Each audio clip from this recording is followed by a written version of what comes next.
Welcome back to the South Stands, a Buckeye football podcast by Ohio State fans, for Ohio State fans. From the West Coast, I'm your host, Zach Moore.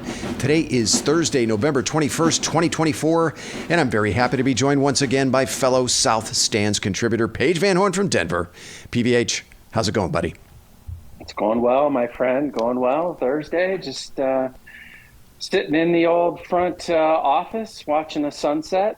A beautiful cloudless sunset here in Colorado. Thank you, daylight savings. It's a little brutal. It's only 5 o'clock, but all is well, man. All is well. All right, my friend. Well, good to hear your voice.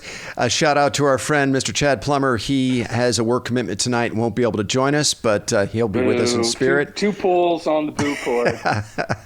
We will have Chad's score prediction, though, for you at the end of this pod.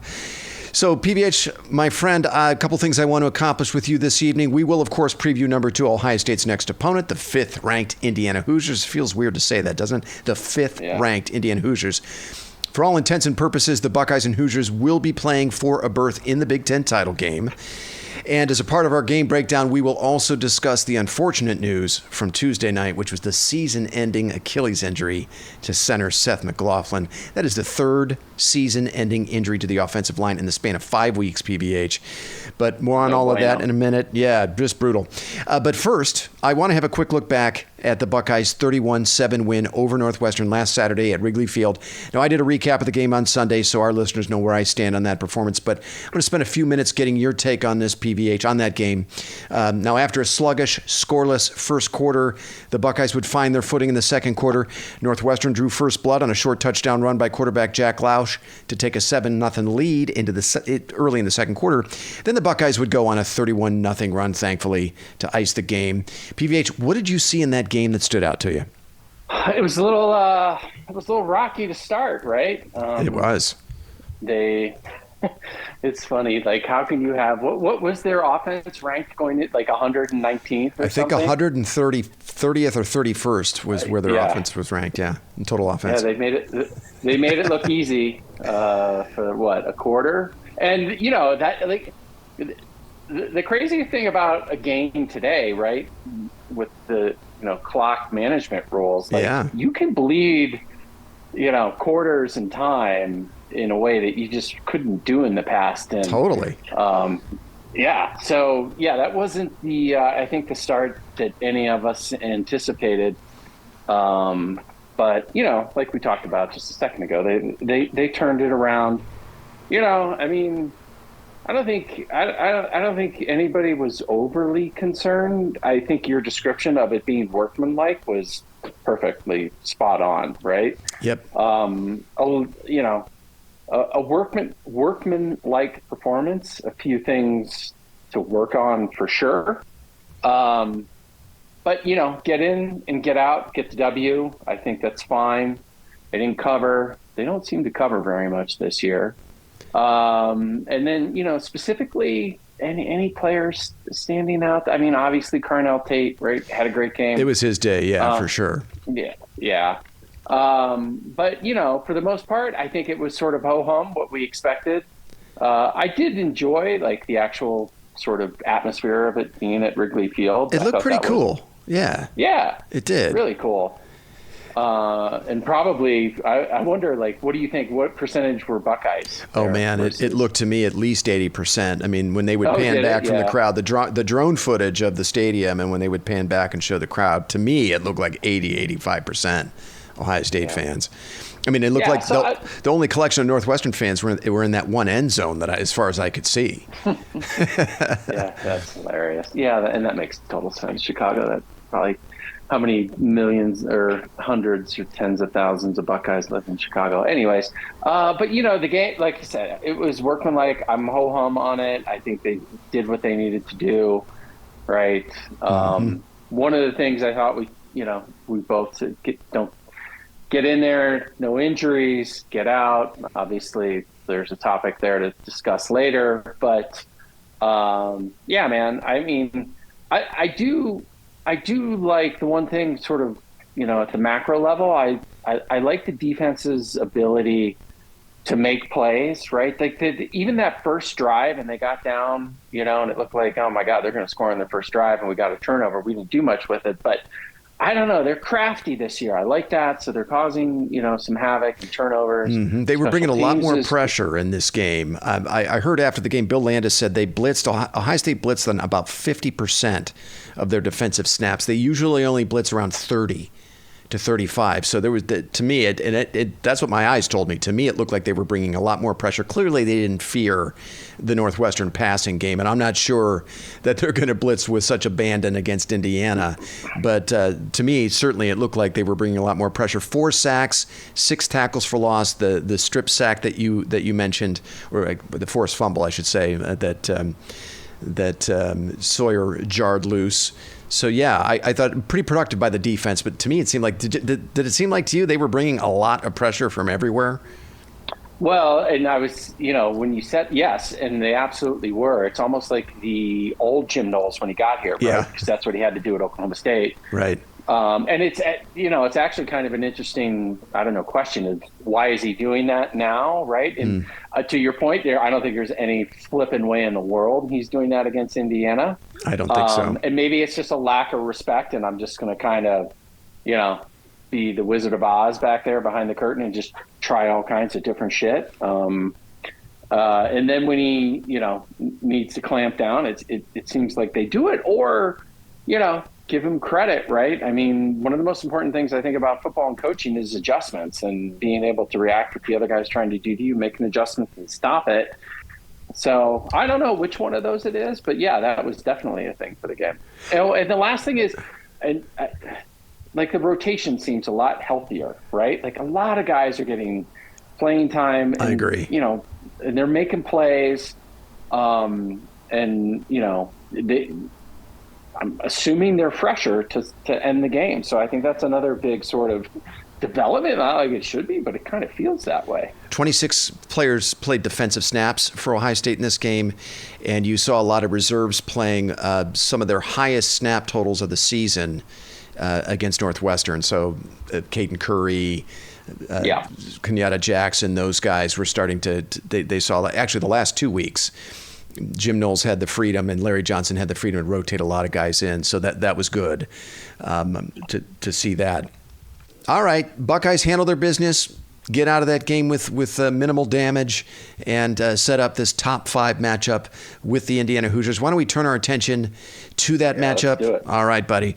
The Buckeyes return to the Horseshoe for the penultimate game of the regular season against the 5th-ranked, undefeated Indiana Hoosiers. Now, for Indiana, this will be the first ever top 5 matchup in its program's history. And for Ohio State, it's the 3rd top 5 matchup this season. Astonishing. Think about that. This game is a noon Eastern kick on Fox. Just in the last few hours, oddly, the line has come down to Ohio State minus 10.5. When I looked at it this morning, it was 13.5. Now it's down to 10.5. The over-under. Yeah, what does that tell you, PBH? Well, I mean, obviously, huge money came in on Indiana. Yeah. But, that's... maybe with the Seth McLaughlin news. Well, but yes. But when that news broke, the 4th thing I did was check the Vegas line, and it hadn't moved. Right? Yeah, for 2 days. It didn't move. Yeah, so I don't think that's it. I think somebody, there might be some whale out there that just dropped a, $1 million bet on the Hoosiers, because that's a huge sort of move in a short period of time. Yeah. For a line that's actually been, gone the other way. That's crazy. Interesting. The over-under moves slightly to 52.5. Ohio State leads the all-time series between these schools 80-12 with 5 ties. That includes a 23-3 Ohio State win in Bloomington last season. I was at that game. But this is a very different Indiana team from the one that first-year head coach Kirk Cignetti will be bringing into the Horseshoe on Saturday. Cignetti has the Hoosiers at 10-0 for the first time in school history, PVH. Now, the skeptics will point to Indiana's schedule as the reason the Hoosiers have been able to reach that milestone. Indiana's non-conference schedule included Florida International, Western Illinois, and Charlotte, which are a combined 9-22 so far this season.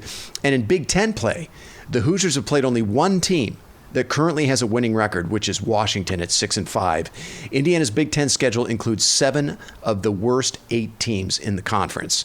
So that's something to keep in mind when we're thinking about this Hoosier team. So PVH, let's do this. I'm going to start by having a look at the Indiana offense, then we'll flip it around and look at the defense. The Hoosiers coming to this game second nationally in scoring offense. They average 44 points per game. They're 15th nationally in total offense, averaging 453 yards per game. They're 9th in offensive yards per play. They're 23rd nationally in passing offense.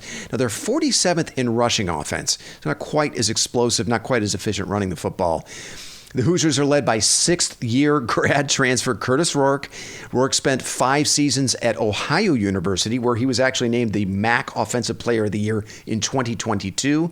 Now, if you want to get an appreciation for how well Rourke has played this year, his numbers are almost identical to Will Howard's.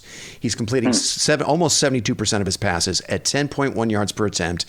He's thrown for just over 2,400 yards, 21 touchdown passes, and has only 4 interceptions. Rourke and Howard are currently 4th and 5th in the Big Ten in passing right now. Now, the difference, I think, between the two quarterbacks is mobility. Now, Rourke does have 849 career rushing yards, but almost all that yardage came during his 5 seasons at Ohio University against MAC defenses. He only has 17 rushing yards this season. And if you watch him play, he's a traditional pro-style quarterback. He likes to operate in the pocket. The one thing Rourke is really, really good at PVH, and this is one of my primary concerns, he's good at that back shoulder, those slot fade throws. Those are a staple of the Indiana passing game. And I heard Bill Landis say that no program is better at executing those throws than Indiana. So that is something to watch in this matchup. Now, Rourke likes to spread the ball around to a quintuplet of capable receivers. Elijah Surratt is one of the 13 transfers who followed Kirk Cignetti from JMU, is probably the best of that bunch. Surratt leads IU in receptions with 38, receiving yards with 685, and touchdown catches with 6. After Surratt, Omar Cooper Jr. is another name to watch in the receiving corps PBH. Cooper leads IU in yards per reception at 22. He's also second on the team in receiving yards with 527 and touchdown catches with 5. Don't sleep on their other 3 receivers, though. Miles Price, Keyshawn Williams, and Miles Cross, they have a combined 82 receptions and 9 touchdown catches this year. This receiver group doesn't have the top-end talent that Ohio State or Oregon do, but they're very good, and it's probably a deeper group than the Buckeyes and the Ducks, so that's something to pay attention to here in this matchup. Finally, the Indiana rushing attack is led by Wake Forest transfer Justin Ellison and JMU transfer Tyson Lawton. Ellison, a 5th-year senior, is probably the more explosive of the 2 backs. He averages 5.7 yards per carry. Lawton averages 4.8 yards per carry. As a duo, they've combined for just under 1,200 rushing yards this season and 18 rushing touchdowns. They're one of the more productive running back tandems in the country. It's very, very solid. And they're running behind an offensive line that, like Ohio State's, was just named a Joe Moore Award semifinalist. Okay, that's the skinny on the Indiana offense, PVH. What are you going to be watching when Indiana has the ball against the Silver Bullets? Well, dude, I just looked at that guy. Dude, he's big. He looks like he's 13 years old. I saw an interview. Who's that, Rourke? Today. Uh-huh. Oh, Rourke. I'm sorry. Yeah. I'm sorry. I'm looking at my computer and I forgot to say who I was talking about. But dude, he's 6'5", 223, man. Big dude. Like, I didn't know he was that big, but you say he's not that mobile. I mean, so here's the thing, right? I mean, it's 100% true. I don't think I've watched Indiana play a single snap this season, right? And why would you, like, under normal circumstances, until they get to like 5-0 and 6-0 and 7-0.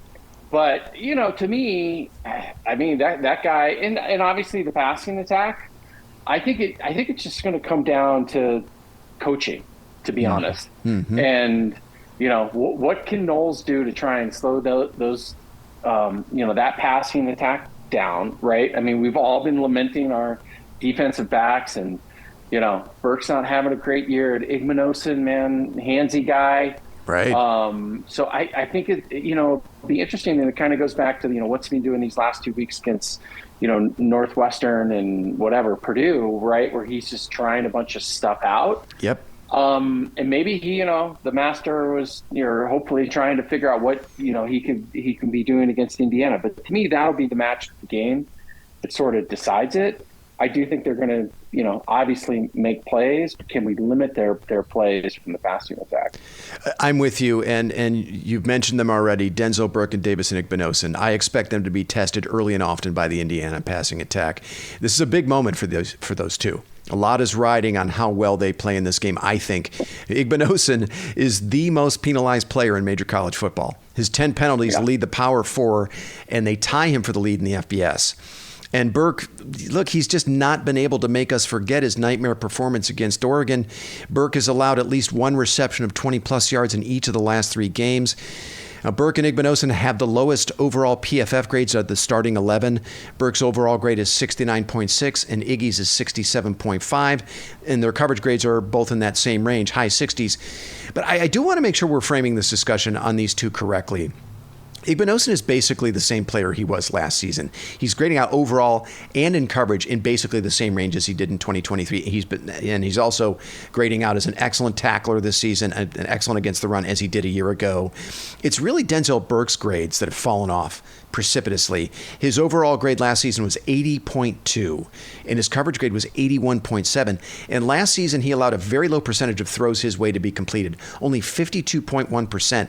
This season, that percentage is way up to 84.4%. That's an increase of 30 percentage points. I mean, I still believe there is a very good, perhaps an even great cornerback somewhere inside Denzel Burke. We saw it for 13 games last season. I don't think he's been terrible this season. I mean, a grade of 69 is solid. It's just well below his own personal standard and what we know he's capable of. I mean, all off season, we talked about Burke as the next in a long, lineage of great cornerbacks at Ohio State. We've seen brief glimpses of that this season, but not consistently. So I really want to see Denzel Burke, Davison Igbinosun, and Jermaine Matthews, who actually didn't play well against Northwestern. I didn't think. He got beat a couple times, right? I want to see those three take this matchup with Rourke and the IU receivers personally. Right? I want them to remind the country of how good they can be. These are good football players. And I want them to play well in this game. That's one of the keys to victory for me. And part and parcel with good coverage by the corners is consistent pressure from the Ohio State pass rush, which also, by the way, had its worst day against Oregon. As you remember, PVH, we were sitting together on the couch watching that game. Yeah. But after failing to sack Dylan Gabriel in that game, the pass rush has been much improved, I think. The Buckeyes have 13 sacks over their last 4 games, so they're averaging about 3 sacks a game since. They're going to need to continue that trend, I think, and really get after Curtis Rourke, make him uncomfortable in that pocket in this game. PVH, what else do you got about this matchup? Well, like you talk about Burke, right? I mean, he has the potential to, change a game, right? And so instead of him being a liability, it was great to see him be, like a positive asset in this game. Absolutely. Right? But, it feels to me like, in Indiana's, I'm not that scared about their rushing attack. It's come down to passing, and then I just think, what can Knowles mix it up, right? And in situations where it makes sense, give those guys, help from downs or ransom. And I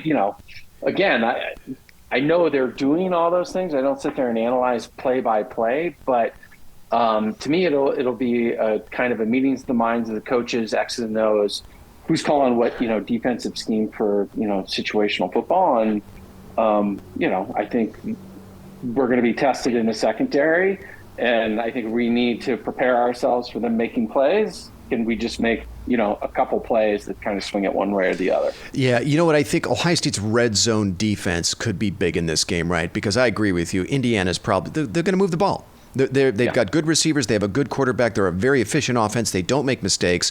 Expect them to be able to move the football in this game. But where Ohio State has been excellent this year is in the red zone. It's very tough to score touchdowns on them. So I think the red zone defense is going to be really big for the defense in this matchup as well. All right, buddy. Well, listen, if you don't have anything else to say about the Ohio State defense against the Indiana offense, why don't we flip it around and have a look at the Indiana defense against the Ohio State offense. Now, the Hoosiers come into this game 3rd nationally in total defense. They're 2nd in defensive yards per play. They're 7th nationally in scoring defense. And they're number 1 in the country against the run, allowing only 72 yards per game. And they're very solid, though not quite as good against the pass. 21st nationally. The Hoosiers have also been really good at making plays behind the line of scrimmage this season. They're tied for 11th nationally, both in sacks and tackles for loss. And they're pretty good at forcing turnovers as well, 28th nationally in takeaways. Now, the Indiana defense is led by junior defensive end Mikhail Kamara, who is their top-graded defender according to PFF with an overall grade of 90.1. Kamara leads the team and the Big Ten in sacks with 9.5. He also has a staggering 53 pressures this season. That actually leads the country. For context, that's almost twice as many pressures as JT Tuimoloau, who only has 27. And is he a defensive end? So he's a defensive end, but it's very interesting. He's only like 6'1" and like 260. So he's a smaller defensive end, and he's a heavier dude, a thicker dude for his height. Very interesting prospect, Kamara. A little undersized, but he's crafty, he's quick, and one of the more productive defensive players in the country, clearly. Did he transfer in, or was he in Indiana? He did. He is another JMU transfer, another one of the 13 that have really kind of transformed this Indiana roster. Now, sophomore cornerback D'Angelo Pons is another name to watch. Pons is their second highest graded defender with an overall grade of 84.5, according to PFF. He also has their highest PFF grade for coverage of 84.2. Little interesting tidbit on Pons. He was Jeremiah Smith's high school teammate. They're both from Miami. Finally, junior linebacker Aiden Fisher, another key player to watch for IU in this game. Fisher leads the Hoosiers in tackles with 98. Now, that ties him for second in the Big Ten in that step, by the way, with Iowa's Jay Higgins. I don't know if you remember Jay Higgins from Iowa. That guy's a player. Fisher, just as productive as Higgins. Yeah. He was their stud linebacker, Iowa's stud linebacker, who forced the fumble on Jeremiah Smith in that game. Very good player, and Aiden Fisher is putting up about the same number of tackles, well, exactly the same number of tackles as Higgins. Kamara, Pons, Fisher, again, all three of those guys followed Kirk Cignetti from JMU. What an impactful transfer class they have been for Indiana.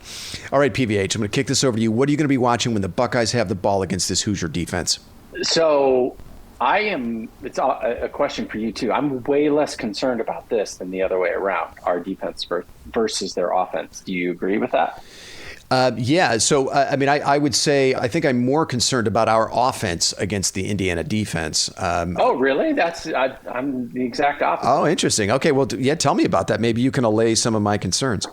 Well, okay, that guy sounds like a stud. Obviously he is, or defensive end. But, again, I go back to those stats are nice and they're great, but you haven't seen this yet, right? That's true. You haven't seen nothing close to this. Nope.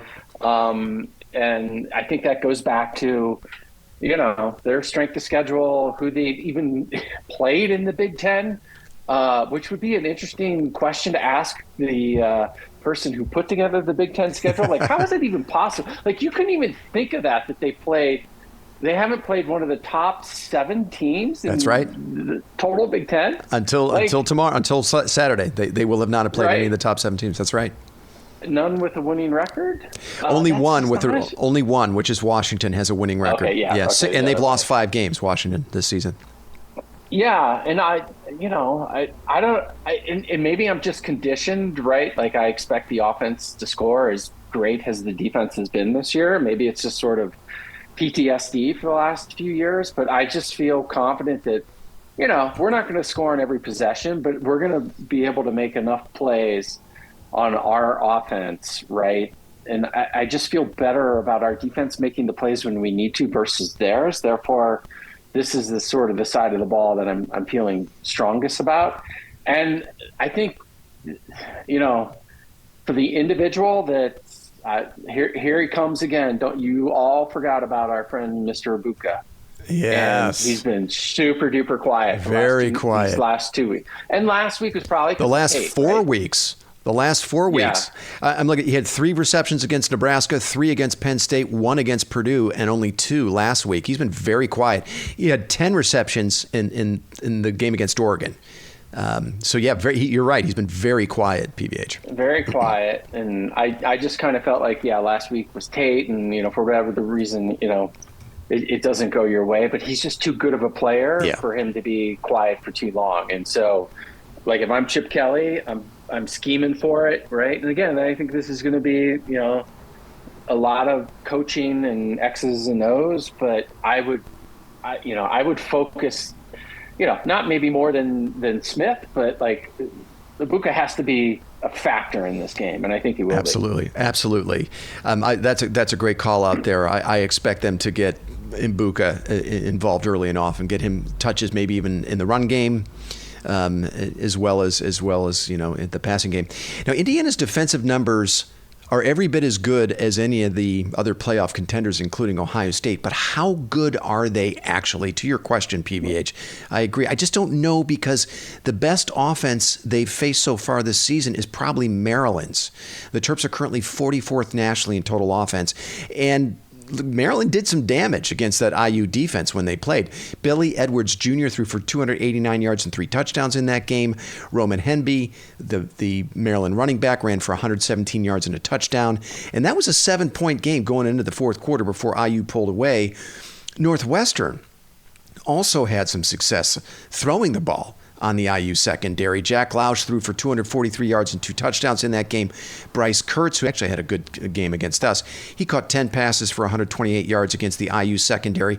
And that was a 3-point game early in the fourth quarter before IU pulled away. So if those offenses can have that level of success against IU, I like our chances of the Ohio State offense in this game. Assuming, of course, the offensive line can hold up with Seth McLaughlin out now. I mean, what a major bummer. Yeah. McLaughlin, I think a lot of people thought he was on track to at least be a finalist for the Remington Award. He is, as I've mentioned, the third season-ending injury to the offensive line. Josh Simmons and Zen Mahalski are the other two. Carson Hinsman, Ryan Day's already said it, he's the next man up at center.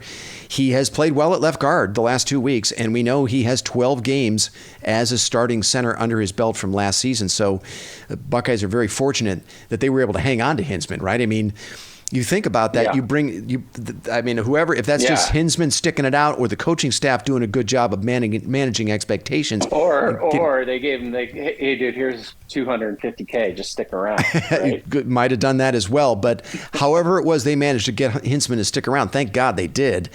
And Austin Sareveld already has 2 starts at left guard this season. He actually started the season opener and the second game in place of Donovan Jackson, who was nursing an injury. He has 247 snaps under his belt this season, Sareveld does.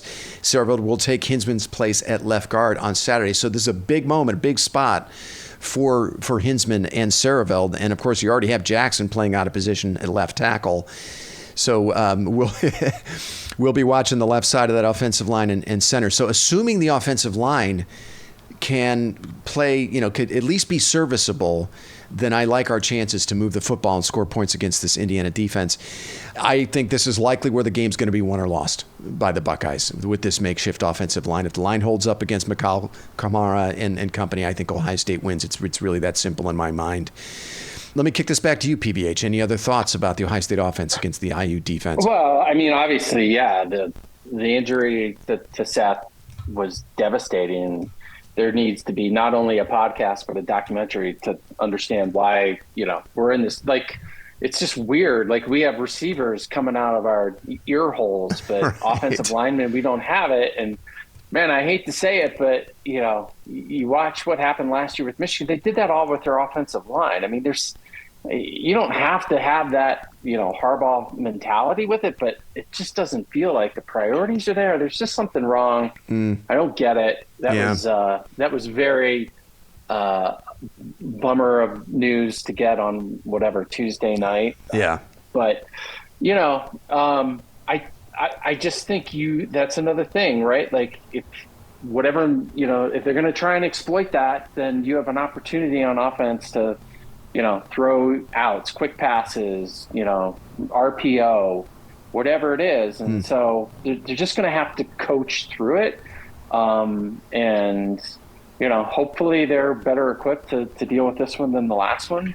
But, specific to this game, it's actually interesting. Like, it might be the biggest what if game in the last, I don't know how many years, 5 years, 10 years, right? Like, nobody had Indiana being 10-0 coming in with all these transfers, right? Nobody, now, and then if you said, well, if they played, if they had Oregon on their schedule or played them tough, or Penn State, then like you would have a sense, well, they have actually played somebody, but they haven't. Yeah. So like it's really hard to know, I think, what we're going to get on Saturday. I could see Ohio State winning this game comfortably, and candidly, I can see it coming down to the wire, and it's a field goal just like Oregon. The other thing I wonder we'll see. I wonder if we'll see a few more carries for Trey Henderson. I think Quinshon Judkins has been solid, but to me, Henderson has been kind of a level up from Judkins these last few weeks. And I wonder if he's only averaging about, 10 carries a game, something like that. I know they're trying to save him, but I wonder if we're going to see maybe Henderson getting the lion's share of the carries in this game, because you're going against the best run defense, well, statistically in the country. You've got, some more patchwork that you've had to do on the offensive line. I wonder if trying to run into the teeth of that Indiana defensive front with Quinshon Judkins isn't going to be there, and you try and get Trey out on the perimeter to do some damage there. Sure. I wonder if we'll see that out of the run game. You're right. Trey's been amazing, right? Yeah. I mean, he's quick. He's crafty, right? Like, I think, and he's matured, but he uses his wiggle a little bit more judiciously now, I would say. And then in just his pass blocking and his blocking in general has been just insane. I mean, Judkins has been good too. But yeah, I mean, it's interesting. Now he's fresher, right? Because at this point, we'd be wondering if he was going to be playing. He could be a big key and focal point of the game plan as well. I agree. I mean, there's only one. I'm looking at his game log right now. The only game where you could say he had an off day and just kind of wasn't himself was the Nebraska game, and nobody was. The entire offense played very poorly, and they couldn't get anything going in the run game. He only averaged 2.5 yards per carry. But beyond that, he has been well over 5 yards a carry in every game. He was 6.7 last week against Northwestern, 14.2 against Purdue, 5.5 against Penn State, 8.7 against Oregon, 5.5 against Iowa, 9.9 against Michigan State, 12.7 against Marshall. So yeah, he has the ability. I think he just has a better ability. First of all, I think he sees the field better than Quinshon Judkins. He has more wiggle, as you call it, and more of an ability to make that first tackler to miss. And they might really need that ability in this game with the offensive line, being so, depleted. All right, buddy, why don't we fire up the concernometer? PVH, why don't you get us started? Give us your concernometer readout for this game. Dude, I'm a solid 9. I'm concerned, but I don't know if I should be. Right? It's like we just alluded to.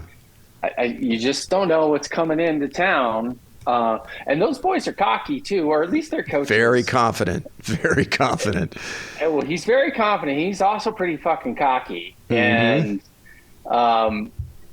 And he's a fascinating story, right? We're not going to get into it now, but man, the 20 years he spent, or 30 years in coaching purgatory and anonymity, is just astonishing. And then to pull this off, but who knows?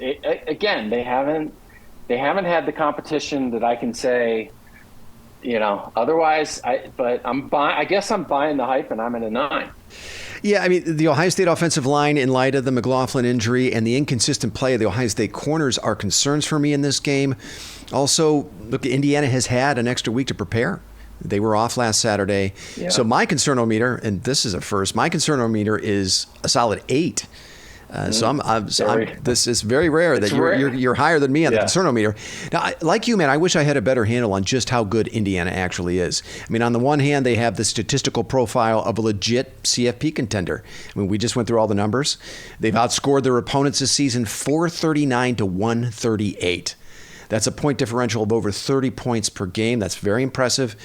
On the other hand, their strength of schedule is 106th.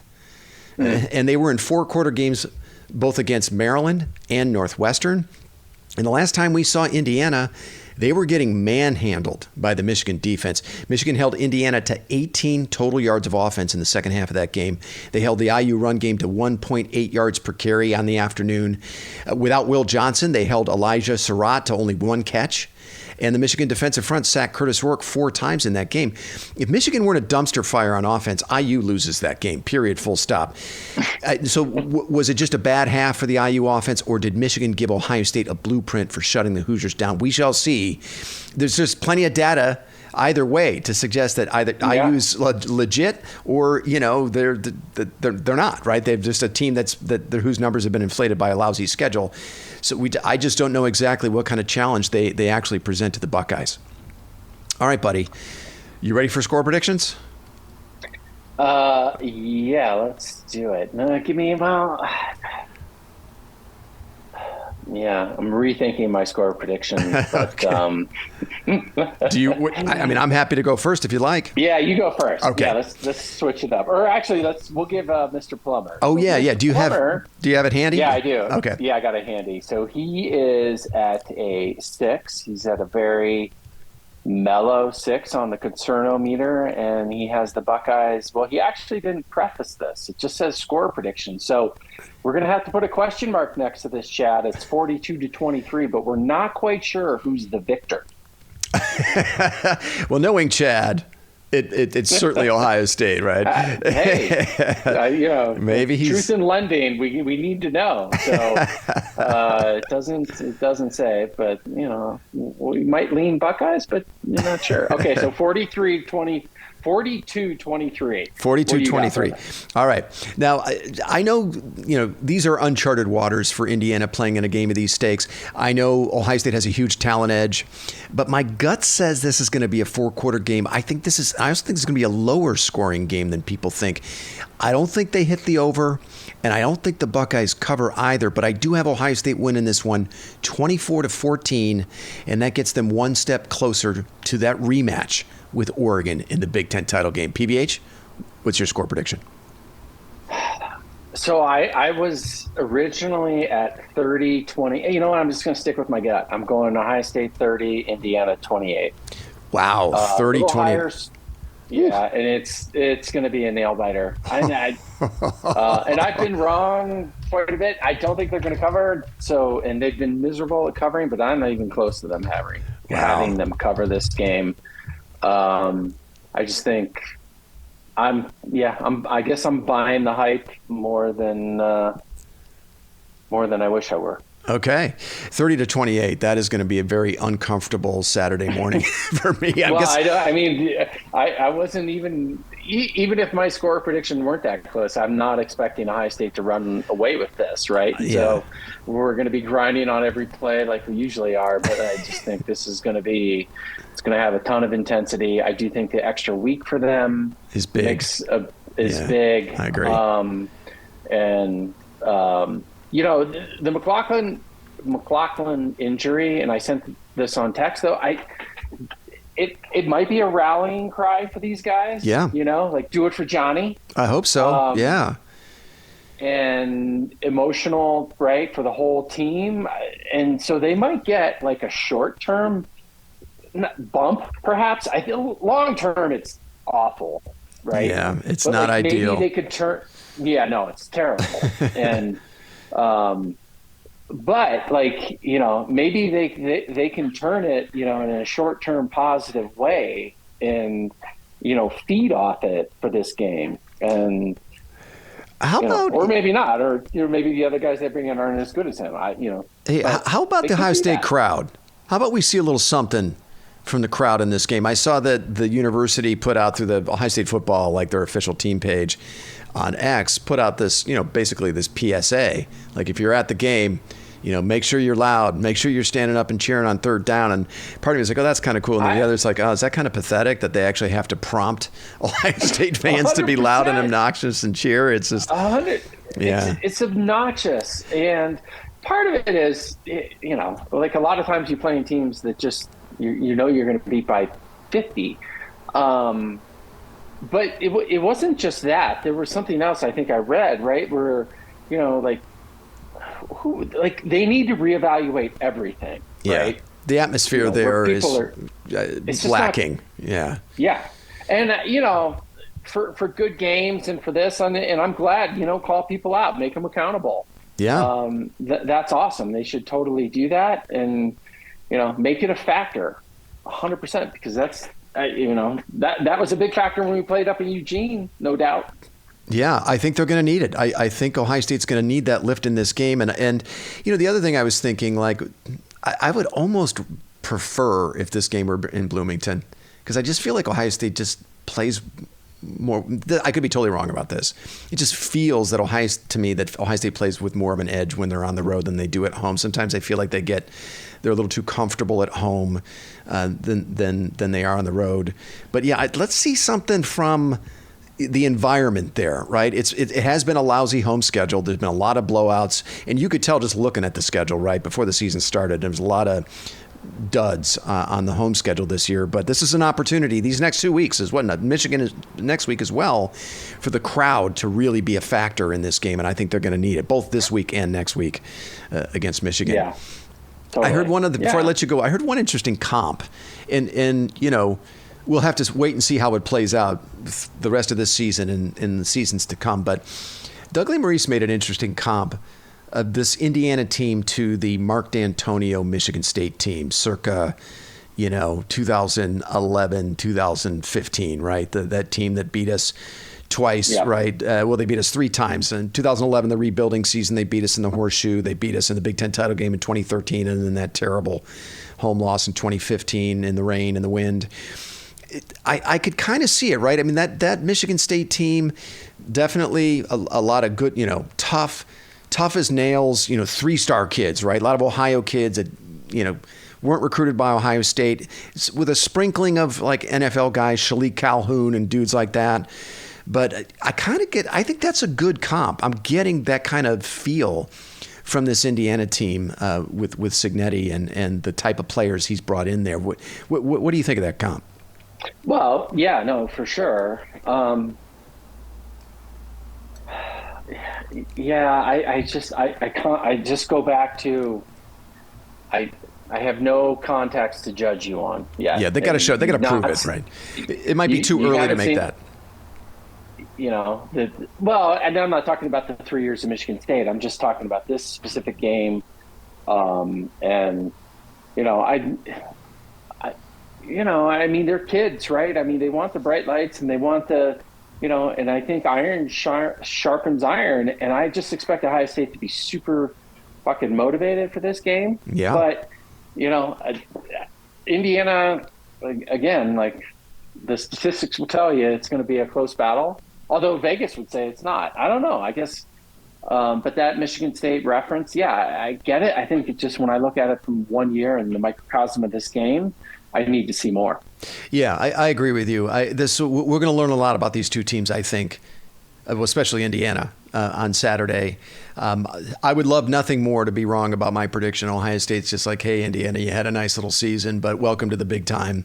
And Ohio State just runs them off the field. I mean, I think also the other thing is if you're doing a draft, let's say, of these two teams, right, and you're picking from the rosters of these two teams, how many Ohio State players are you picking before you take an Indiana player? Probably double digits. And I agree with you 1,000%. And if you use that logic, we'd have won last weekend at Wrigley Field 70-2, and we didn't. That's right. Right. There's a lot more that goes into it. Yeah. Right. That's just the thing. pure There's talent. so much more that goes into it. Emotion, coaching, all those, intangibles, the variables. The classic, though, I don't know if you saw this because we're not going to talk about any other games. And shit, I forget the coach, but he was talking. It might have been the Texas A&M. It was the Texas A&M coach. And they're like, "Oh, you play," and it was Auburn. He's like, "Oh, but they play Texas next week, right? Thanksgiving." And the question was specifically about looking ahead. And he's like, "No, we don't do that here, and we're focused this week on Texas." There's a Freudian slip. Was it a Freudian slip? And like he literally was like, it's like, so like those things that we talk about, they're real things. Just the emotional side of the game is why this game shouldn't be 72. If you just look and to bring it full circle, what I was saying, like from the talent composite, yeah, we got these guys. Yeah, that doesn't really always matter. No, and I think you can also you can close the talent gap with experience. A lot of fifth-year seniors, right? I mean, Curtis Rourke's a sixth-year senior. A lot of experience on this team. These guys have played a lot of football. Okay, maybe not at the Big Ten level, but, still, lower FBS. But these are experienced guys. They're not going to be intimidated, I don't think, by the setting, especially if the Ohio State fans don't show up. But I think they will in this game. Yeah, me too. All right, buddy. Well, listen, that was a nice effort for a Thursday night. Why don't we end things there? For our listeners, check your feeds for a recap of the Indiana game on Sunday afternoon. Until then, thanks so much for listening, and go Bucks. Go Bucks.